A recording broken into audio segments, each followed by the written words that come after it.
Testament expliqué par Ésope. Si ce qu'on dit d'Ésope est vrai, c'était l'oracle de la Grèce. Lui seul avait plus de sagesse que tout l'aéropage. En voici pour essai une histoire des plus gentilles et qui pourra plaire au lecteur. Un certain homme avait 3 filles, toutes 3 de contraire humeur. Une buveuse, une coquette, la 3e avare parfaite. Cet homme, par son testament, selon les lois municipales, leur laissa tout son bien par portions égales, et donnant à leur mère tant, payable quand chacune d'elles ne posséderait plus sa contingente part. Le père mort, les 3 femelles coururent au testament sans attendre plus tard. On le lit, on tâche d'entendre la volonté du testateur, mais en vain, car comment comprendre qu'aussitôt que chacune sœur ne possédera plus sa part héréditaire, il lui faudra payer sa mère. Ce n'est pas un fort bon moyen pour payer que d'être sans bien. Que voulait donc dire le père? L'affaire est consultée, et tous les avocats, après avoir tourné le cas en 100 et 100 000 manières, y jettent leur bonnet, se confessent vaincus, et conseillent aux héritières de partager le bien sans songer au surplus. Quant à la somme de la veuve, voici, leur dirent-ils, ce que le conseil trouve. Il faut que chaque sœur se charge par traité du tiers, payable à volonté, si mieux n'aime la mère en créer une rente dès le décès du mort courante. La chose ainsi réglée, on composa 3 lots.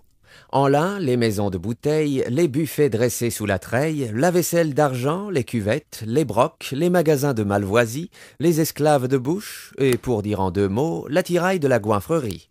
Dans un autre, celui de la coquetterie, la maison de la ville et les meubles exquis, les eunuques et les coiffeuses, et les brodeuses, les joyaux, les robes de prix. Dans le 3e lot, les fermes, le ménage, les troupeaux et le pâturage, valets et bêtes de labeur. Ces lots faits, on jugea que le sort pourrait faire que peut-être pas une sœur n'aurait ce qui lui pourrait plaire. Ainsi, chacune prit son inclination, le tout à l'estimation. Ce fut dans la ville d'Athènes que cette rencontre arriva. Petits et grands, tout approuva le partage et le choix. Ésope seul trouva qu'après bien du temps et des peines, les gens avaient pris justement le contre-pied du testament. Si le défunt vivait, disait-il, que l'Attique aurait de reproches de lui. Comment, ce peuple, qui se pique d'être le plus subtil des peuples d'aujourd'hui, a si mal entendu la volonté suprême d'un testateur? Ayant ainsi parlé, il fait le partage lui-même, et donne à chaque sœur un lot contre son gré. Rien qui pût être convenable, partant rien aux sœurs d'agréable. À la coquette, l'attirail qui suit les personnes buveuses. La biberonne eut le bétail, la ménagère eut les coiffeuses. Tel fut l'avis du Phrygien, alléguant qu'il n'était moyen plus sûr pour obliger les filles à se défaire de leurs biens, qu'elles se marieraient dans les bonnes familles quand on leur verrait de l'argent, paieraient leur mère tout content, ne posséderaient plus les effets de leur père, ce que disait le testament. Le peuple s'étonna comme il se pouvait faire qu'un homme seul eût plus de sens qu'une multitude de gens.